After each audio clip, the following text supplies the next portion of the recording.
Hi, my name is Matt Walter. I'm a professor at the Toyota Technological Institute at Chicago, about 10, 15 miles south of DePaul.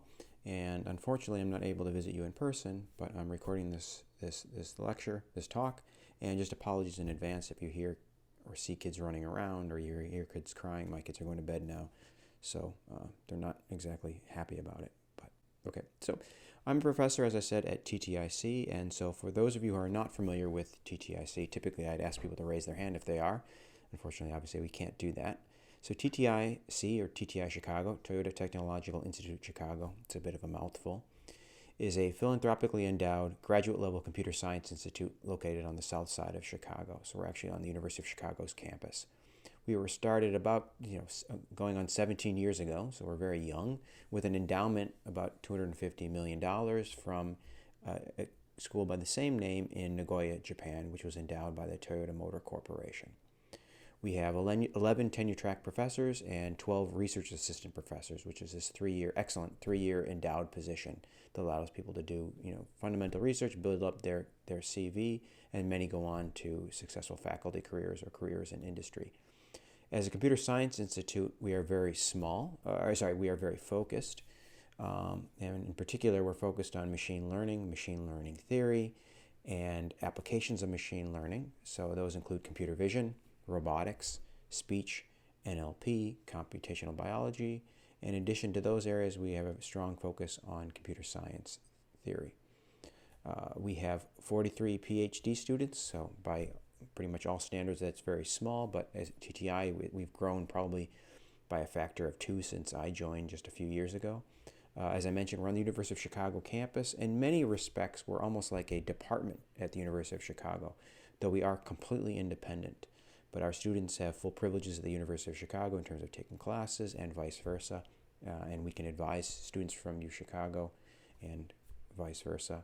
If you've heard of the KITTI data set, we are the TTI in KITTI. And you may have visited in the past. We've hosted a number of these Midwest robotics workshops that have typically happened in spring or the summer. We were supposed to have one in May this year. Unfortunately, with everything that's going on, that's been postponed till next year. So I encourage you to keep your eye out for announcements probably coming in the next, 6 months or so about Midwest Robotics Workshop. So myself, I'm a roboticist, and I direct the robotic intelligence through perception or laboratory, or RIPPLE. Typically, I'd show you pictures from the lab. Unfortunately, we're not allowed to go to our building, so I'm showing you just a screenshot of our webpage showing some of our students. So we have 8 PhD students that are either solely advised by me or co-advised by other faculty at TTI or faculty at the University of Chicago. We have a number of undergrad students. I'm showing 3, but there are more than 3. And of course, we're roboticists, so we have lots of robots. We have wheeled robots, manipulators, mobile manipulators. We have drones, small and large, and we have these small quote-unquote cars. These are Ducky bots. If you're familiar with Ducky Town, we have 20 or so of these. Our research, again, as a robotic perception lab, is focused on the area of perception, but broadly interpreted. So we do a lot of work on natural language understanding, which is going to be the focus of this talk. We work on we look at more traditional perception methods, so computer vision, LiDAR processing. A number of my students and myself are interested in reinforcement learning, both in terms of theoretical aspects of RL as well as applications of RL, again, primarily in the context of robotics. And I have a student that I'm working with a faculty member at the University of Chicago who's interested in neural memory architectures. So really, with perhaps relevant to robotics, but more generally useful for a number of machine learning tasks. And I encourage you to visit our website for more information. It's ripple.ttic.edu.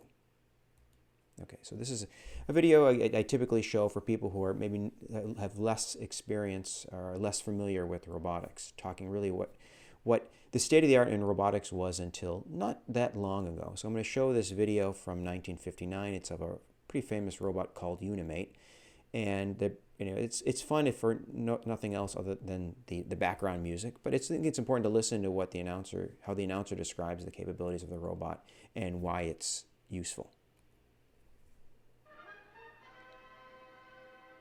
A robot for industry. And this is it, Unimate, a machine that can reach out to 7 feet and perform a multitude of tasks in factory or laboratory without getting tired. It's controlled by a So, built-in memory system. You just lead it once through the required motions, and it can then repeat them 24 hours a day, week after week. so I'll just pause that. So first, it can perform these tasks over and over again without getting tired. It can be easily programmed by stepping it through the process that's known and still employed today as kinesthetic teaching, where you grab the arm and you'll teach it through the procedure. And it can do this over and over again very accurately.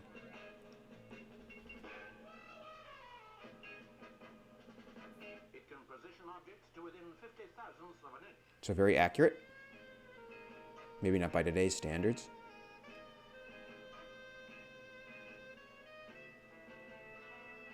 Completely unaffected by heat, cold, fumes, or dust, it could take over a lot of unpleasant jobs. It can operate unattended for 5. So again, doing things that are dangerous, difficult, or dull, and that's really been the driving motivation for robotics for much of the last 60 plus years. And again, that's not terribly different from what you see today. So I'm showing a video from a Tesla Model S factory showing these robots assembling cars. This is clearly sped up. And you see these robots doing these very repetitive tasks that are maybe dangerous, they may be difficult. Again, these parts are very heavy. A human could not do that, at least not on their own. And of course, these tasks are dull. And so here, really what's been driving, again, research or work and applications of robotics over the last 50 years is doing these tasks that are repetitive, dull, or dangerous, and that require high levels of accuracy. So the focus has been on achieving this level of accuracy and repeatability, so we can, again, assemble cars with, the precision that's necessary to, say, build a Tesla Model S. And again, this is clearly what's used today. My work has been, over the course of, as a student and a researcher, is trying to build up robots that can mitigate uncertainty. So taking robots out of the factory floor, out of the laboratory setting, and then moving them to unstructured or semi-structured environments. And really that requires methods that mitigate uncertainty. So again, this is doing tasks that are, again, dangerous, difficult, or dull, but in environments that we don't have the luxury of preparing a priori. And so these are robots that are really operating as our surrogates, going places that we not physically be able to go or may be too dangerous. So I'm showing in the upper right what is a bit of a Frankenstein of a car. This is a car that I worked on when I was at MIT for the DARPA Urban Challenge. So this is the 2007 or so. So this is our car Talos driving this course in Victorville, California. In the bottom, I'm showing a 3D rendering of the RMS Titanic that was built with this ROV, remotely operated vehicle, Hercules, using cameras acquired from the vehicle. So this is, again, a vehicle that's operating, in this case, tethered from a ship. Again, operating really as our surrogate. And this is an environment where clearly GPS does not work. And yet, if we're going to build up a map of the Titanic, we need accurate positioning of the vehicle. So how do we mitigate that uncertainty? And that's was the focus of this work, and there's some references to the papers, and they're all on the website if you're curious. We see this in a number of other applications. So disaster response, we've done a lot of work in military logistics, and you'll see some references to that during the talk. What I'm particularly interested in is not just robots that can operate as our surrogates in unstructured environments, but really robots that can operate as our partners with and alongside people who are not roboticists as they carry out daily tasks, whether this is in manufacturing or logistics, as we see in the upper left. This is a Baxter robot. We have a Baxter in our lab. Many of you may be familiar with that. Here's that robot that I alluded to before that we use for logistic operations. So this is a robotic forklift that we built as part of the Agile Robotics for Logistics project. And again, it was a forklift that was designed to join humans in human-occupied environments that were semi-structured. So the idea was you may have an outdoor warehouse used in disaster relief that's set up for a relatively short period of time. So you don't have the luxury that, say, Amazon has with their warehouses, where you can put RFID codes or tags or barcodes on the floor and prepare the environment. This was, a semi-structured environment where there are people driving around in trucks, people walking around, and we wanted this vehicle to not only be safe, of course that's the highest priority, but also be useful so that people who are not roboticists, a 20-year-old soldier in this case, could command this vehicle to manipulate cargo.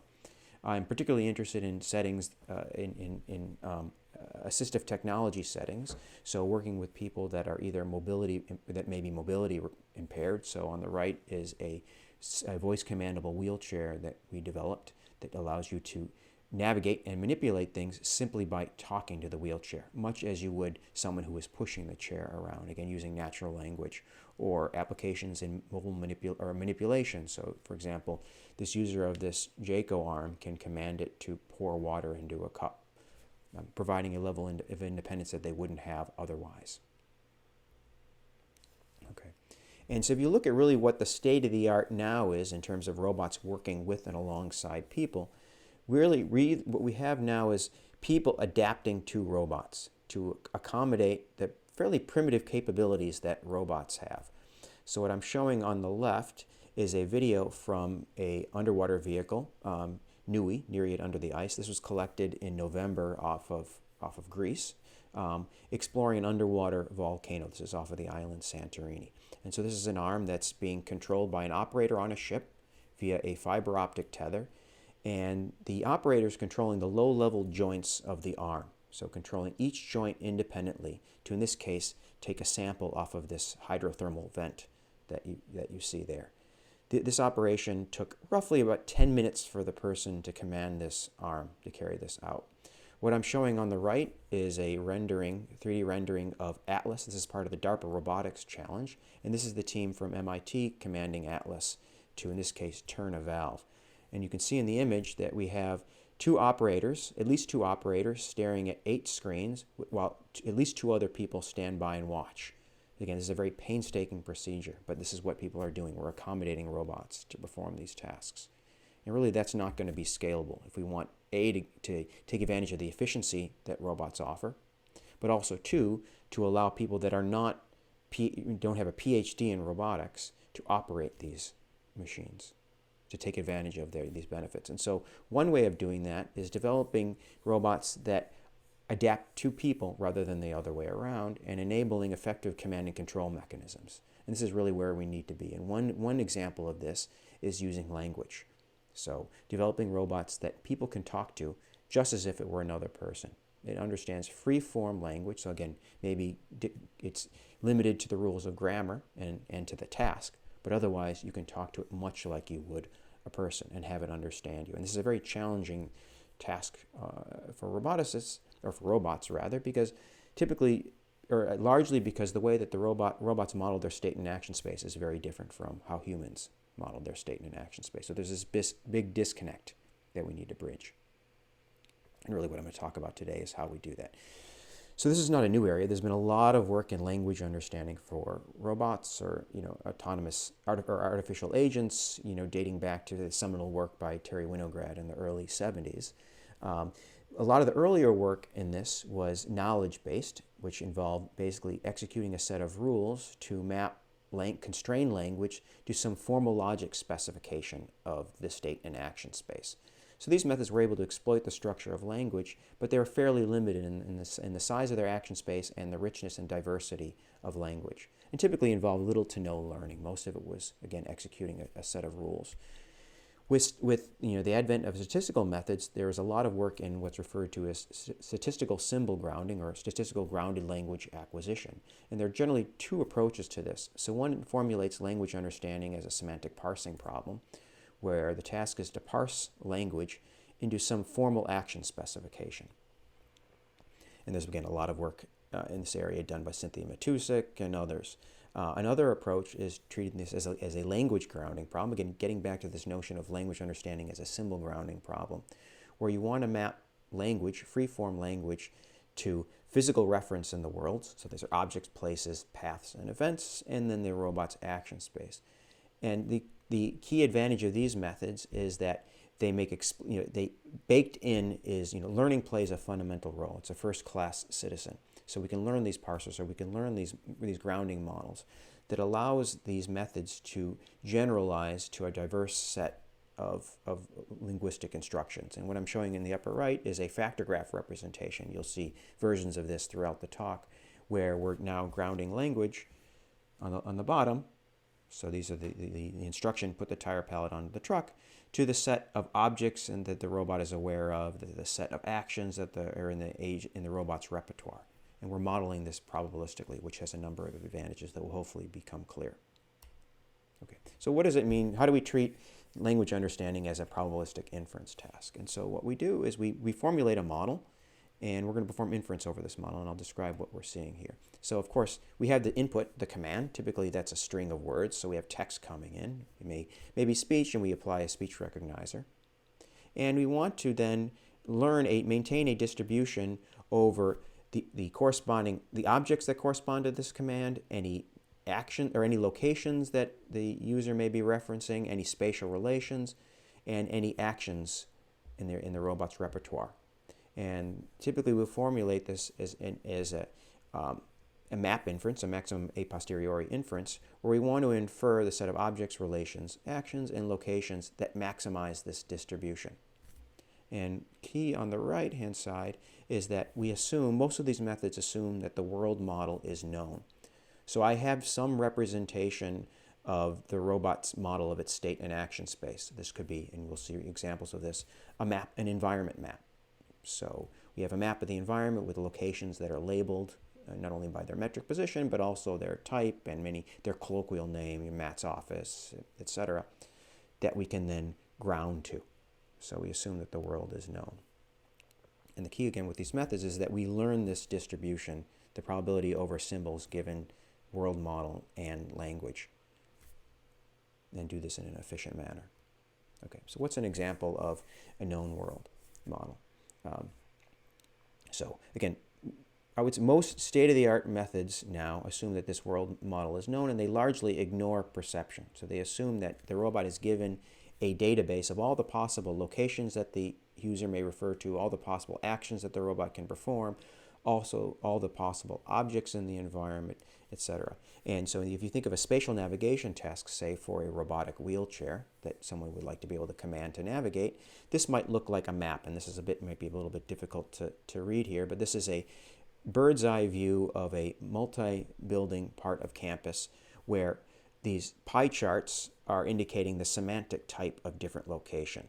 So again, capturing, and we'll see how we do this in a bit, capturing ambiguity in the robot's model of its state space. So what we're showing here are, this area here I'm pretty confident is an office. This area over here is, maybe a lab, and, et cetera, et cetera.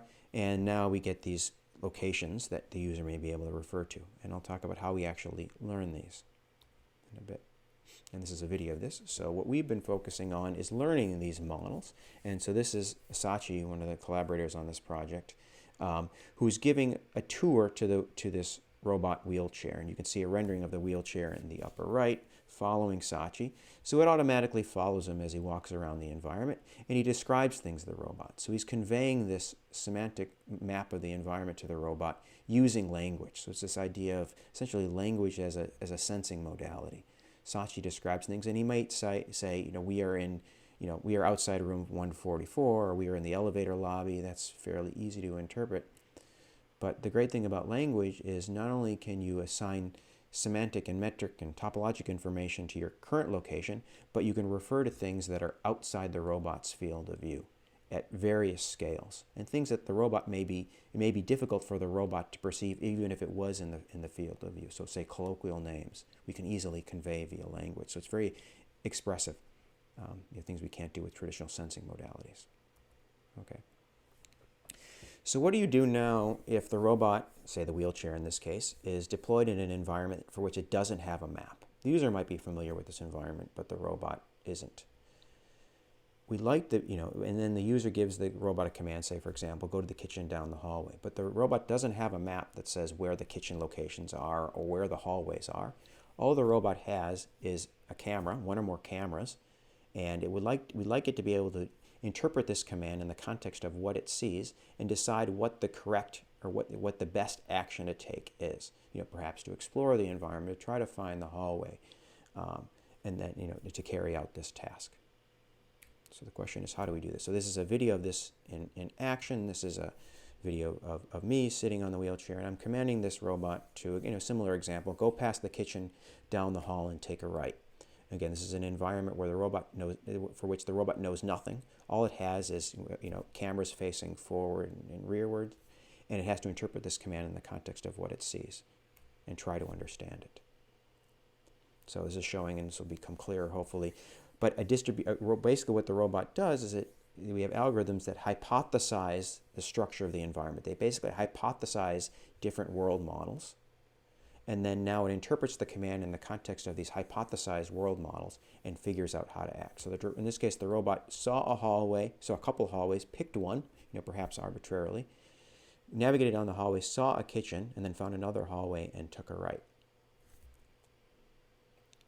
We'll talk about how we do this. So again, our approach to dealing with this is to treat language as another sensing modality, just like a laser rangefinder is used on a robot to, say, detect obstacles or to do localization or mapping, just like a camera might be used to detect objects or to do scene classification.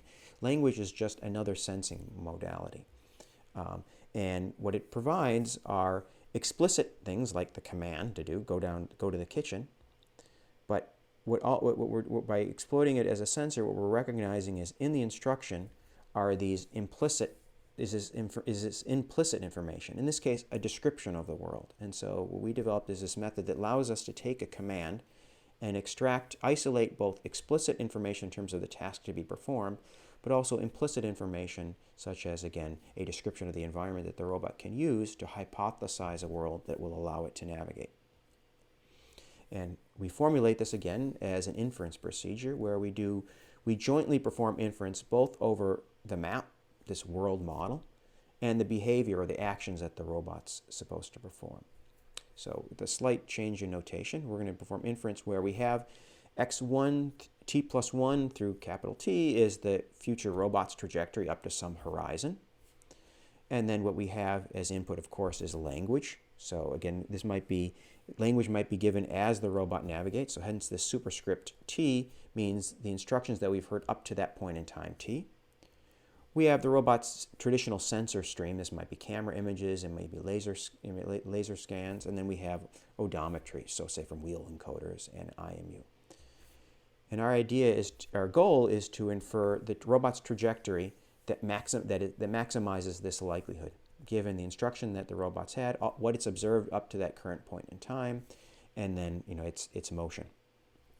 So one way we can formulate this is, again, recognizing the fact that there is this world model that has typically been assumed before by other methods that is not known. So it's this latent variable we're going to call ST, and we introduce it as a latent variable. And so on the left we have the standard model that we saw before. Again, before we had gamma over here, but again, inference over the set of symbols, given language, given the sensor stream up to that point in time, and then given the current model of the environment. Again, that's not known, so we also maintain a distribution over that world, given the sequence of instructions, and then the sequence of observations up to that point in time. And we marginalize over ST nominally, and we'll talk about how we can do this in a tractable manner. Okay, and so what we're going to do, as I mentioned, is we're also not only performing inference over the world model, but also behaviors. So rather than directly perform inference over the trajectories, we're going to say that I can represent these trajectories as this abstract set of behaviors, or these action these meta actions, if you will, that the robot can perform. And now what we want to do is perform inference both over these behaviors, and these behaviors will then induce a trajectory, and we'll talk about how that's done, and then of course over the map, as I alluded to. And here are some in the lower right, some references to the papers where this work appeared. So this is, by today's standards, dated. So we formulate this as 3 tasks. So one is map learning.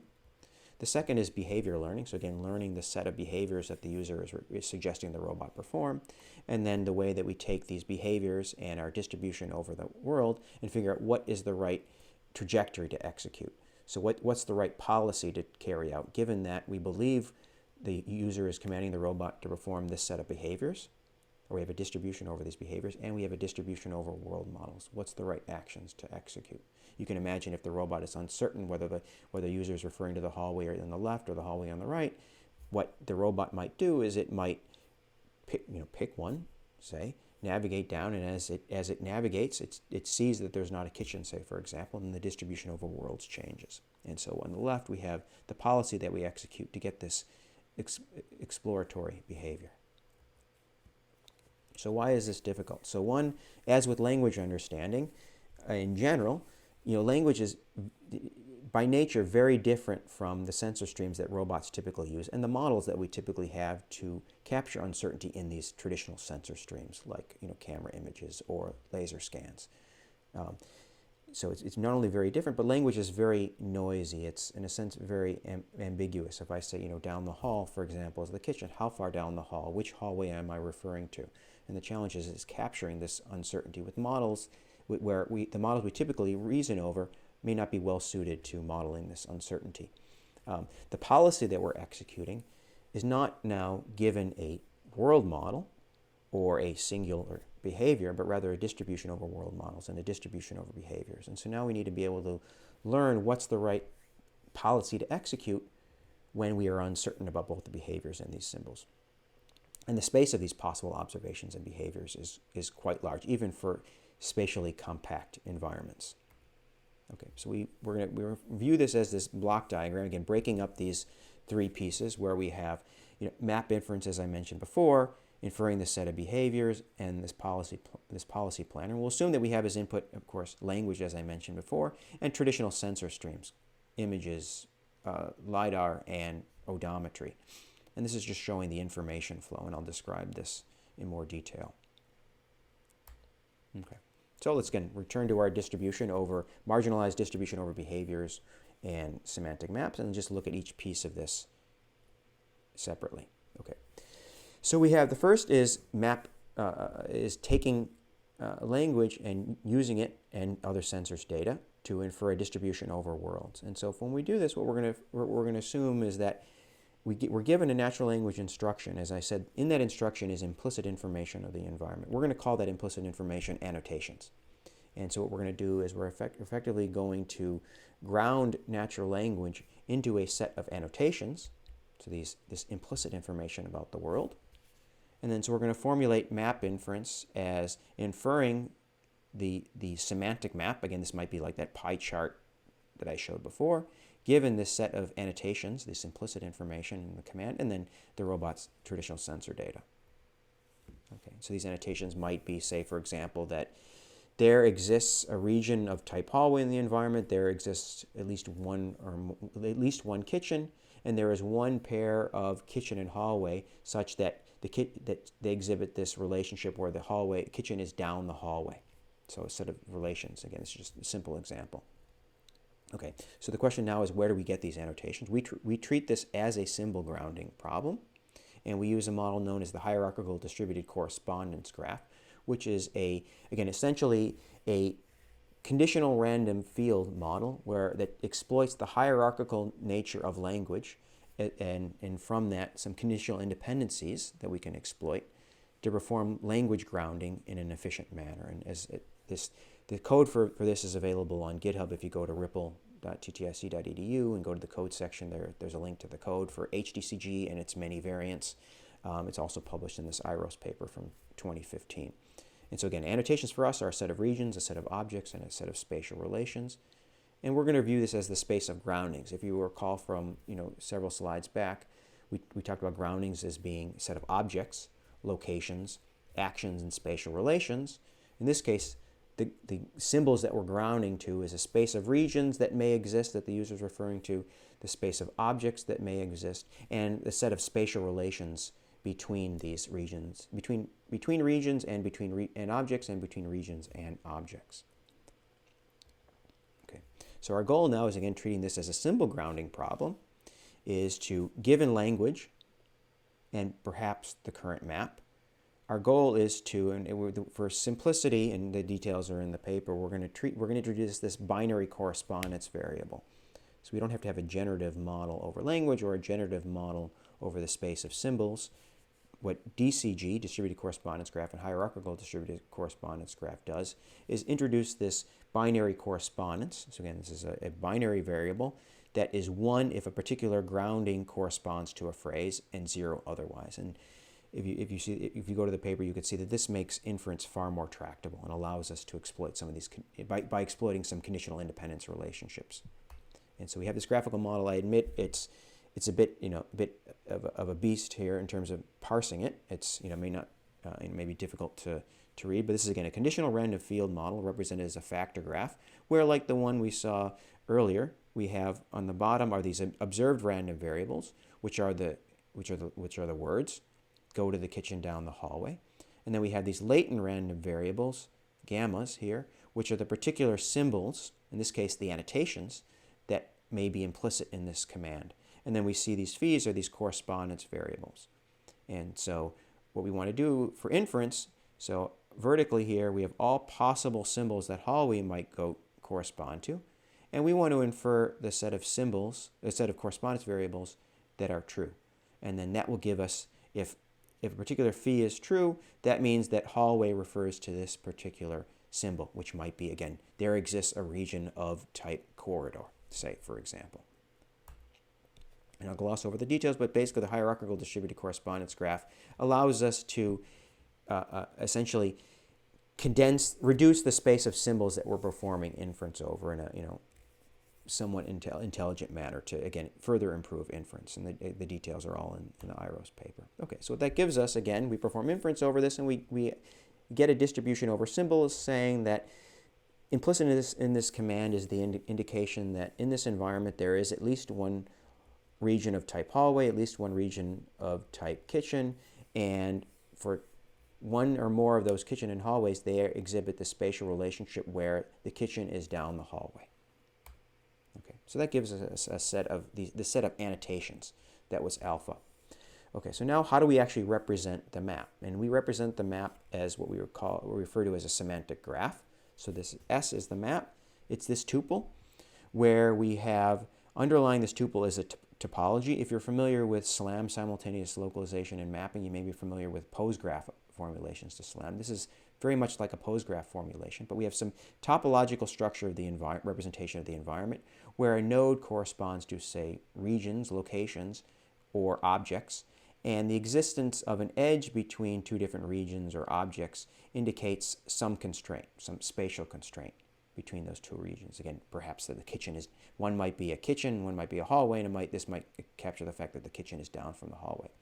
Each one of these nodes has a location, this metric embedding. So in 2D, it's their x, y, maybe their orientation. And then each one of these also has a label. This is its semantic class, say, for example. And I'm visualizing this as a multinomial over the class. And this is our representation. We refer to this as a semantic graph. And we want to maintain this distribution as the robot navigates. So as we get more and more sensor information and perhaps more annotations, as the user may issue more commands or more descriptions, we want to maintain this distribution. And the challenge with this is that the space of topologies is combinatorially large. So tractable inference requires some approximation. So we use what's referred to as a Rao-Blackwellized particle filter to perform inference. It's been used for other SLAM tasks and other simultaneous localization and mapping and other semantic mapping tasks as well. We have a couple papers on that. So again, we have our tuple here where we have S on the left and we have our observations on the right. And again, as I mentioned before, we have this topology where there's a node for each location or object. Edges denote some spatial constraint between these nodes, these regions or objects. Each one of these nodes has a pose. And we have this semantic label for nodes. It might be colloquial name for these nodes, Matt's office, say, for example, and its type office. And then we want to infer this as the robot gets more and more sensor data. As the robot moves, we get more odometric data. And of course, as we get more language coming in. Again, that would more generally be annotations. So we factor this distribution. There are no assumptions here. There's just an exact factorization. And I'll talk about how we maintain this distribution over the semantic graph. So on the right, we have this distribution over topologies. And as I mentioned before, the space of topologies is combinatorially large. So the way that we deal with that is by first recognizing the fact that while the space of topologies is large, if you can think about the distribution over possible topologies for an environment, the likelihood tends to be focused in a few locations. There are many topologies that really aren't reasonable for most spaces, just again by the nature of the way that most spaces are divided up spatially with walls, etc. So we take this distribution and we maintain it using a sample-based representation, a particle filter if you're familiar with particles. And so what I'm visualizing here on the bottom is a one-dimensional view of the topology where each circle is a node. These edges denote some spatial constraint. And what the vertical bars here are some likelihood. So what I'm representing is basically, you can think of this basically as a set of n hypotheses over the topology of the environment, and then each hypothesis is associated with some weight, how likely that hypothesis is. And we're going to maintain this sample-based representation. Each of these sample-based representations, if we model the edges, again, edges are spatial constraints, and these are going to be inherently uncertain. So if we model these spatial constraints as being Gaussian distributed, what this allows us to do is this allows us to represent this using, again, the joint distribution. So each topology, each hypothesized topology, now shown in a 2D version here, corresponds to hypothesized edges between nodes. And associated with these edges are, again, these Gaussian distributions. And so you can show that you can, and this actually gets back to some of my thesis work from way back when now. If you represent this Gaussian distribution, so there's a joint distribution over, in this case, 5 random variables, continuous random variables.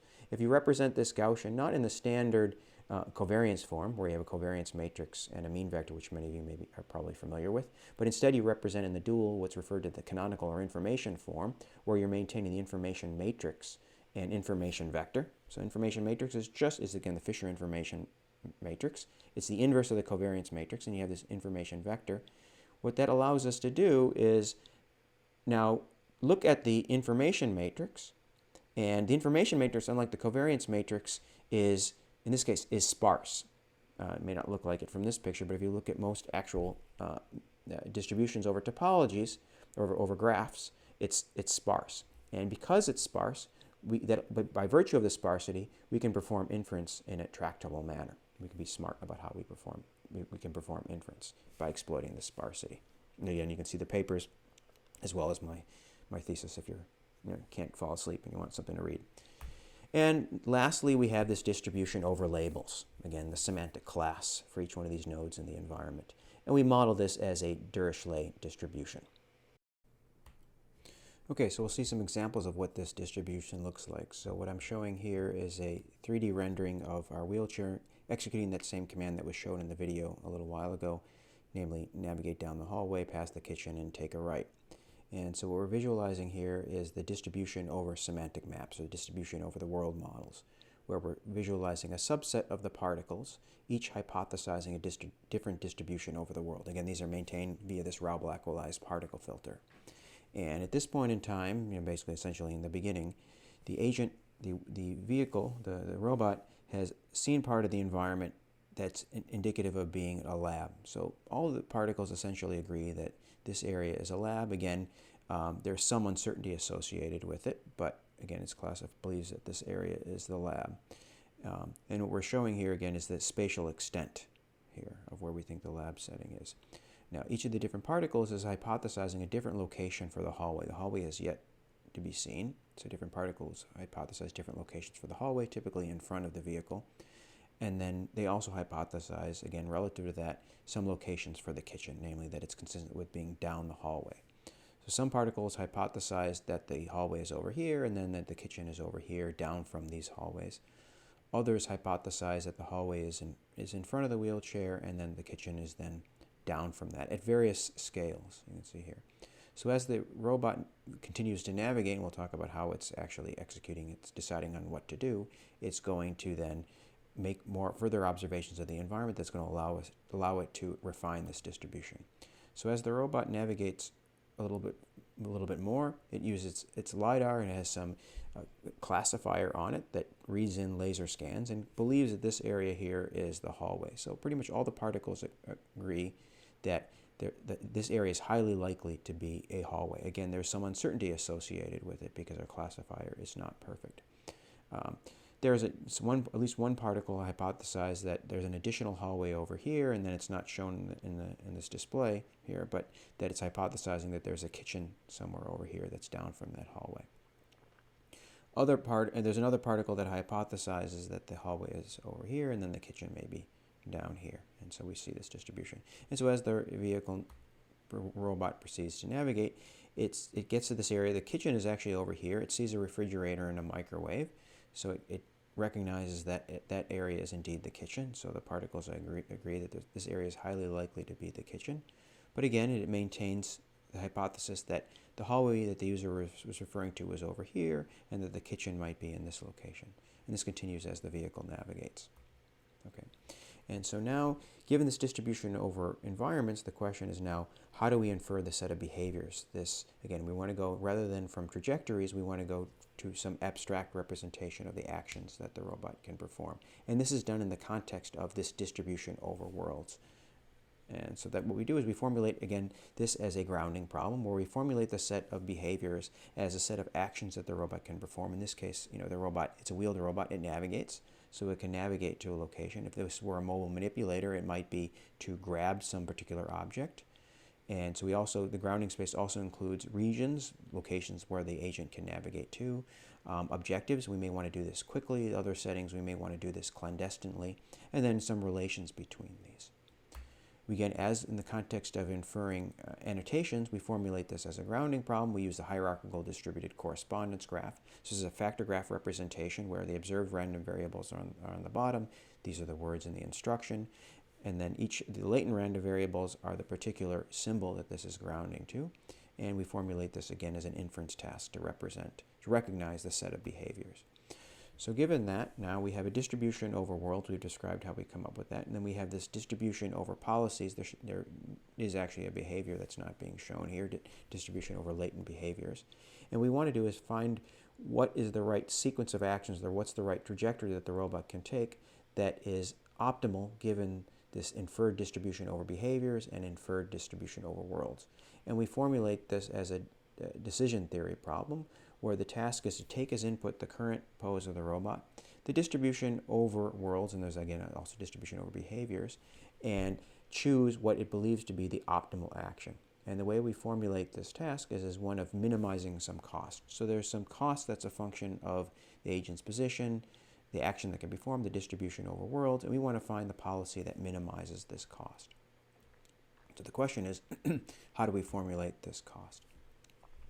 So we have what in this case what is a set of hand-engineered features that try to capture the relevance of certain aspects of certain trajectories. So the path that the robot might take, relationships between the path and the geometry of the environment. So namely, if you're going down the hallway, you may want to go along the long section of the hallway. So reasoning over things like geometry of the path, geometry of landmarks, and their relative geometry. Now, of course, these features are not known because we don't have knowledge of the environment. We don't know the exact landmark geometry or where the landmarks are. So instead, what we do is we look at the first k moments, and we use what's known as the reproducing kernel Hilbert space embedding. So it's an embedding where we look at the first k moments. Essentially, it's looking at the expectation for the first k moments of these features given the distribution over maps. And again, because we're modeling this distribution as using a particle filter, it's a set of n hypotheses. Each has their corresponding likelihood or their weight, so we can compute the expectation by taking this weighted sum over these, looking at the weights according to the particle filter. Okay, so now we formulate the cost as using these RKHS embeddings, this weighted combination of these features. So this model that's a weighted sum of these features. Now the question is, now where do we get these weights? Because again, the policy is the problem of minimizing this cost function, but we need to come up with a cost function. So we formulate this as an imitation learning problem where we ask people to navigate in an environment that they're not familiar with. We follow them with a robot, so we record their trajectory, their actions. And what we want to do now is we assume that they are optimizing some cost function that by assumption can be described as this weighted sum of these features, linear sum of these features. And what we want to do is we want to find the weights such that the actions executed by these demonstrators is optimal or near optimal. And this again amounts to just a standard regularized multi-class hinge loss optimization problem where we're penalizing disagreements between actions that minimize this cost and those of these expert demonstrations, these human demonstrations. And then the actual loss that we optimize over again is this multi-class hinge loss with some regularization penalty on the weights for these features. Okay, we experimentally evaluated this on two different physical robots, so these clear path Huskies shown on the left, these skid steer vehicles, and again the voice commandable wheelchair that you've seen several times. And we consider three variants. So one is the gold standard, where we know the map of the environment. And now this is just amounts to this symbol grounding problem that I alluded to before. So given an instruction, where's the location that the user is referring to? And we can essentially just go there once we infer that. The second variant that we consider is, again, the environment is not known, and what we'll do is, rather than use language as a sensor, the algorithm is going to do its best to interpret the instruction in the context of what it's seen up to that point in time. So given nothing, it's going to interpret the instruction in the context of the image and the laser scanner that it sees, and then it's going to navigate, it's going to collect a new image, new laser scan data, and then it's going to use that to build up a map of the environment and then ground the instruction in the context of what it sees. But importantly, it's not using language as another sensing modality. The third variant is our algorithm, where we're using language to infer implicit information about the environment, using that implicit information to hypothesize a distribution over maps, and learning a policy that acts according to that distribution. So we evaluate this in simulation, where we're looking at the distance traveled. This is on the left, the distance traveled by the agent, so lower is better. And not surprisingly, when we know the map, the agent essentially every time goes directly there. So you can't even see the error bars, but mean distance, 12.88 meters in this simulated environment. On the other extreme, when we're not using language as a sensor and we're relying just upon interpreting the instruction in the context of what the agent sees and essentially happening to stumble upon the destination, we find that the agent travels about twice as far as it does when the map is known. In our case, when we're running our algorithm using language as a sensor, we find that the robot takes paths that are slightly longer than, again, the gold standard, knowing the map, not surprisingly, but not too different. So the robot does have to do some exploration to find the goal, but by exploiting language as, again, this different additional sensing modality, we find that we can significantly reduce the distance traveled by the robot by essentially acting deliberately in the context of what it's able to infer from language. And we find similar results when we do this with the physical robot trials, where we found in our settings, I think it's about a couple dozen experiments, we find that our vehicle, running our algorithm, the robot travels about as far as when the environment is known. I guess the mean is actually technically lower, but that's not statistically significant. Again, when we don't use language as a sensor, we find that the robot travels twice as far. Again, when it does get to the destination, it essentially happens to stumble upon it, as it, again, essentially executes what's in the beginning is essentially a random walk till it gets to the destination. Okay, so we find that the method works well. There are a number of limitations with this approach and other approaches to language understanding for robots. And one is that they rely on extensive manual annotation and feature engineering. So typically the way we train these models is we'll record a video of a real or a simulated robot performing some task, and we'll go to Amazon Mechanical Turk, ask people to watch this video, and write out what they would have told, say, a person to do if it were doing what was shown in the video. And so we collect, and that's fairly easy to do, to collect these examples. People watch a video and they type out what they would have told the robot to do. And then we take this data set and we break it down into smaller phrases and actions, and we then collect examples of, say, for example, down the hall, and the trajectory of the corresponding trajectory of the wheelchair, in this case going down the hall, as well as some negative examples. And we hand engineer a bunch of features that we think might be relevant for associating natural language with these trajectories in this case. And then we train these models, and then we have some held out validation set where we see how well this model performs, and we typically go back and have to hand tweak our features to improve performance. And this is true not only of this method, but pretty much all existing methods for language understanding for robots and artificial agents more generally, where they use extensive feature engineering, extensive annotation, and additional linguistic resources and specialized knowledge bases. And so what we were interested in doing is seeing whether we can learn to translate, essentially map natural language to robot actions in environments that are not known a priori without any prior linguistic knowledge and little to no annotation. So again, as I mentioned, collecting the training data is easy. We can easily get examples of natural language utterances paired with action sequences that the robot carried out. by just using Amazon Mechanical Turk. And so our hope was to be able to take just that data without any annotation and learn to perform this task, again, importantly, in an unstructured environment. So we formulate this, again, as an inference process, and forgive the change in notation. So on the right, we have the sequence, the instruction sequence. This is a sequence of words of length n. As the robot, so the robot's given that at the outset. It gets its current sensor data, let's say an image at time 1, and then it's going to output an action. It's going to move. It's going to get another input, at another observation at time 2, etc., onwards up to this horizon t. So that's a sequence of observations that the robot gets. And we want to learn a distribution over the resulting action sequence over that horizon. And we want to maximize this. So maximum a posteriori sequence of actions or sequence of trajectories, a sequence of poses. So this is essentially a sequence-to-sequence learning problem, and it looks, in some sense, mimics the problem of machine translation. So if you could think about the input, of course, in this case, it might be English, an English language instruction, and the output is an action sequence. You can think of the action sequence as a sort of as a robot language, and effectively what we want to do is we want to translate the English instruction into this action sequence. Now, it's not quite machine translation in that the action sequence is a very different language, if you will, but also we have this additional input, which is the environment observation, so what the agent's observing as it's navigating the environment. But still, there's been a lot of work over the last several years, the last handful of years, really, in the context of neural-based methods for machine translation and sequence-to-sequence learning more generally, and we want to leverage that. So really to formulate, to the extent we can, formulate this as a machine translation problem. Now, as I mentioned, it's not really machine translation.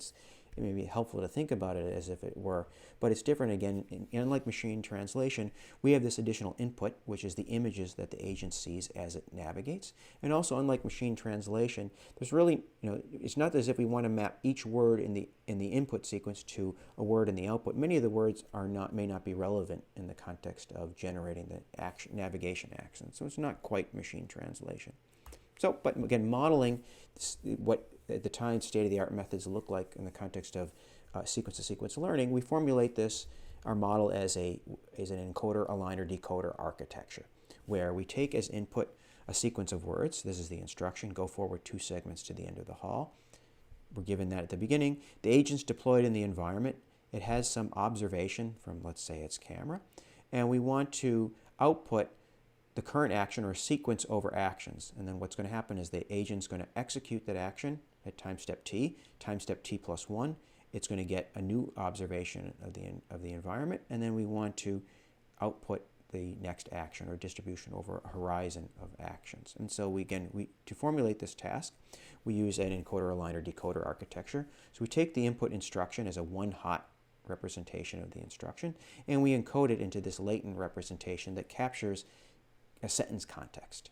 Again, this is fairly standard in machine translation and other sequence-to-sequence learning problems. We use an LSTM RNN, bidirectional, so going both ways in the sentence, and we use that to learn a representation of the input instruction.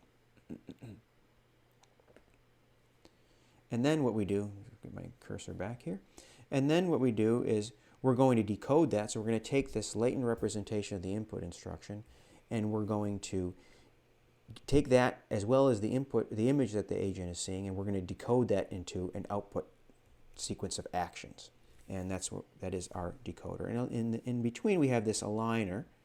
That what the aligner doing is similar to this notion of attention in vision. And what it essentially is doing is it's learning to align or associate embeddings of words in the input to actions and images that are useful for decoding. And we'll see some examples of what that looks like. Now, unlike standard aligners, we use what we refer to as this multi-level aligner, where we're associating or aligning not only the embeddings of words, so this hidden latent embedding H, but also the actual words that were spoken. And we find that that's useful when we want to actually associate instructions with the actual images in the scene, because again, actually looking at the actual word that was spoken tends to improve performance, and we'll show that through an ablation in a bit. So again, that's our multi-level aligner. So again, we're aligning based upon the hidden representation, the latent representation of the word from our LSTM RNN, but then also the word that was spoken. Then we have these attention weights here. So we evaluate this on what is one of the few benchmark tasks for language understanding in the context of navigation, which is this data set that was proposed by Matt McMahon in 2006. Matt was a student of Ray Mooney's and Ben Kuiper's at University of Texas, Austin. And it involves 3 virtual worlds that are sort of like office-like environments. And these environments have, paintings on the walls, various objects dispersed throughout the environment, different patterns on the floor, tile, carpet, etc. And what they did is they had a pair of people, one who was familiar with the environment, and that person generated an instruction to go from one location to another. So from this location to this location. Then they took the second person, immersed them in this 3D simulator and had them follow this instruction, and they recorded what they saw and their actions as well. And what this results in is 700 paragraph instructions paired with the images that the follower saw and then the actions that they executed, and in total 3,200 single sentence action and image sequences. This is a benchmark task that's used for a number of, as I mentioned, language understanding domains. And here's an example of what this looks like. Here's a paragraph for that path that's shown on the left. These instructions include a bunch of typos, errors, people mix up their left and right, etc. And so we take this, and there are a couple of evaluations that people do on this data set. So one is looking at single sentence accuracy. So sticking the agent, the robot, in the environment, giving it a single sentence, and looking at how accurately it gets to the right destination, so exactly at the right destination with the correct heading. And so this is the accuracy, so farther to the right is better. And we compare ours to a number of, at the time, state-of-the-art methods. And we found that our method significantly outperforms existing methods, including those that use additional annotations, additional data annotations that we don't have access to, as well as this logical form lexicon. The other baseline people evaluate is a multi-sentence, so giving the agent this full paragraph and having it follow the instruction. As you can imagine, this is challenging because if the agent makes a mistake along the way, these mistakes compound, unless there's some explicit mechanism that allows the agent to recover, to backtrack. And so we find that while our method is not state-of-the-art, it's competitive with the existing methods by U of Artsy, and who's now at Cornell, who use these additional logical form lexicon and these additional annotations. Okay. So as I promised, we also do an ablation study to figure out what is the contribution of the different model components. And this is on a held-out validation set. So we look on the right, and we have our full model here with our high-level aligner. If we ablate that, if we remove that and use a standard aligner, we lose almost 2 percentage points in terms of performance. Then if we take away the aligner, we lose a little bit, really not much. So basic aligner isn't getting us too much. And we look at our bidirectional, so encoding the input sentence forward and backward. That gets us roughly about half a percentage point in terms of performance. And then if we don't do any encoding, that's a bidirectional encoder, not aligner, that gets us about half a percentage point. And if we do no encoder, we lose about 6 percentage points. And we see similar behavior on multi-sentence. As I mentioned, with the multi-sentence, there's this compounding effect where if we make a mistake early on, it's difficult to backtrack. And we find that if we look at how often we get to the right destination, we're getting there about 30% of the time. But 72% of the time, we're within 3 steps of the desired location. So when we're not getting there, we tend to be close by the desired destination. So here's a visualization of that same map that we saw previously. And what I'm going to show you here, again, so the agent starts at this location B here. It's given this instruction, and then it navigates. This is the ground truth of where the path that the follower took, and it's actually the same path that our agent learned to take. And what we're going to look at is the attention that the network is learning automatically. So I'm just going to highlight some of these. So the agent starts at this location here, and it's given the instruction, go forward 1 segment to the intersection with the wood-floored hall. So this is the instruction here that's fed as input, and then this is the actions that the agent decides to execute here. Again, it's a distribution over action. So this is action at time t, and this is action at time t plus 1. And what we're visualizing here are the attention weights. And again, importantly, it has the word go really is a one-hot embedding, so it's just this vector with one where the word go goes to. It doesn't really know that this action here is go. It's action number 5, say for example, and this is action number 0 is stop. So importantly, it's learning to associate, again, darker is more attention, so more relevant, associate this word go forward, 1, with this idea that the first action should be go, but after that it should learn to stop. And if you look here, this hallway here is wood floored, and so it's learning to associate wood floored with this location as to where it should stop. It should stop when it sees this wood floor in the image. And this is entirely learned. And we see this later on when the agent is here. We have this go forward 1 segment to the intersection containing the lamp. So the agent starts here, goes this way again. Go forward, it recognizes that that maps to action 5.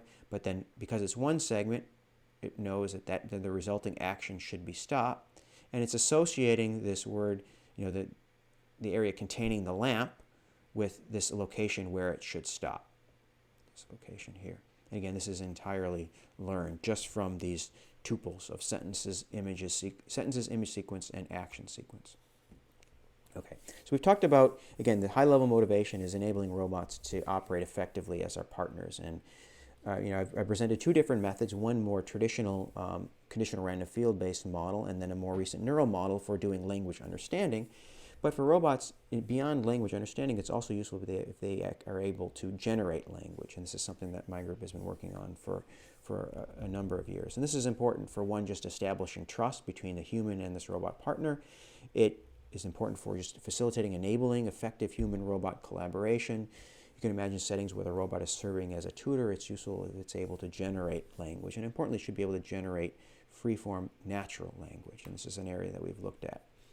So consider the problem of navigating. So sort of flip what we were looking at before, where now a user is deployed in an environment that they're not familiar with, and they want to get to some destination. And you may want a robot to give them an instruction, instructing them on how to go from their current location to the desired destination. So what we want to do is we want to plan, and robots are very good at planning. We can do that. We can plan the path easily. But now we want to take this path and we want to convert it to natural language, allowing a person to effectively follow this path. That's the goal. Okay, so showing an example of this in this, again, 3D environment that we've evaluated on. So that's the task, to generate an instruction that allows a person to accurately navigate this to get to the destination and perhaps to get there along the correct path. Okay.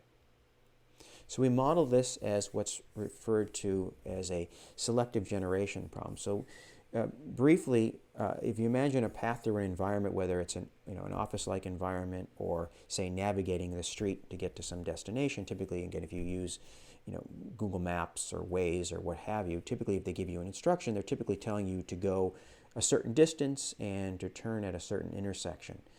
But you can imagine, when we found, what people tend to prefer is not instructions that tell them to go forward 10 feet or 20 feet, but rather to go down the hallway past the copy room and take a left, so using landmarks. So you could think about this as if the robot has a map of the environment, has a path that it wants the user to follow. There are a number of different ways the robot could describe this path, the agent could describe this path. It could when necessary, choose metric to use distance. Other times it could refer to reference landmarks, doors, water, drinking fountains, copy rooms, etc.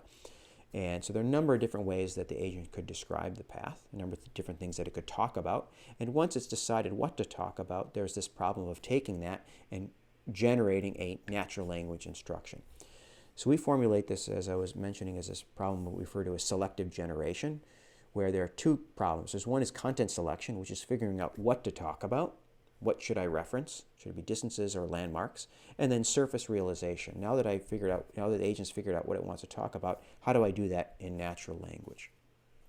And that's how we're formulating this. So again, we have some input. This is a cartoon, of course. That's a map. Again, continuing with the bird's eye view of this office-like environment where we have landmarks, paintings, etc. And we want to figure out, we have some path, and we want to figure out what should I talk about. And that's what we're deciding here. So for this path segment, should I talk about this hat rack, or should I talk about stopping at the intersection with the green carpet, etc., or go forward 10 feet, etc. And it may say go forward once in this case. I may want to say face the easel and move to the lamp. So I want to convert this representation of the path and what I want to talk about to free-form language. And ideally, we want to learn this from data, so from examples of how people would describe paths to the environment and their preferences. So in certain settings, they may prefer distances. In other settings, they may prefer landmarks, and we like to be able to learn that.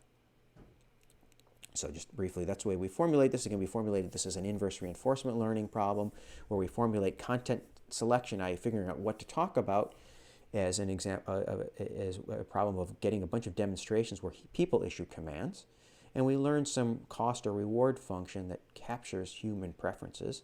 And we then use that to decide what to talk about. And then we have a sequence-to-sequence model, much like the one we talked about previously, where it's almost flipped now, where we're going from paths and or objects and locations and distances and using and taking that sequence and converting that to natural language.